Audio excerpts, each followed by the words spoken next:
Bem-vindos a este guia técnico sobre o iMac 27. Somos a Kelatos Informática, especialistas em reparação técnica. Recolhemos o teu equipamento ao domicílio, fazemos diagnóstico gratuito e enviamos orçamento antes de reparar. Sem chamadas, sem deslocações.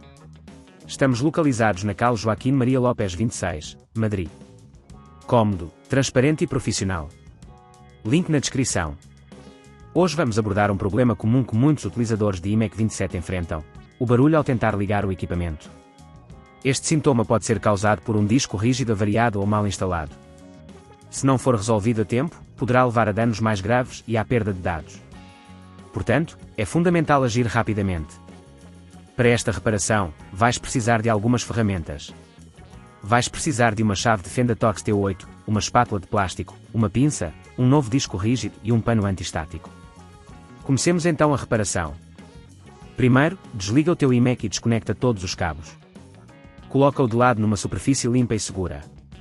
Para abrir o equipamento, utiliza a espátula de plástico para separar cuidadosamente a tela do corpo, começando pelo canto inferior.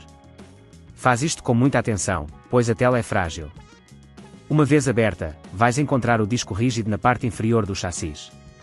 Este é o componente que provavelmente está a causar o barulho. Desconecta os cabos que ligam o disco rígido à placa-mãe. Usa a chave de fenda Torx T8 para remover os parafusos que fixam o disco rígido.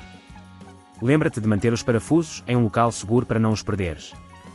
Depois de o disco rígido solto, puxa-o suavemente para fora. Agora, pega no novo disco rígido e insere-o na mesma posição do anterior. Aperta os parafusos com cuidado, mas sem forçar, para não danificar a rosca. Reconecta os cabos, certificando-te de que estão bem fixos. Antes de fechar a tela, é uma boa ideia verificar se tudo está a funcionar corretamente. Liga o iMac e ouve se o barulho persistir. Se tudo estiver bem, fecha o equipamento com a mesma espátula que usaste para abrir. Se neste ponto achares que é demasiado complexo, lembra-te que na Kelatos recolhemos o equipamento no teu domicílio e devolvemos-te reparado. Para evitar que este problema volte a acontecer, é aconselhável fazer manutenção regular ao teu iMac e realizar backups dos teus dados frequentemente.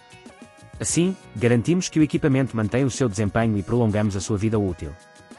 Se não queres arriscar danificar o teu equipamento, na Kelatos recolhemos, reparamos e devolvemos ao teu domicílio em todo o Portugal continental. Link na descrição.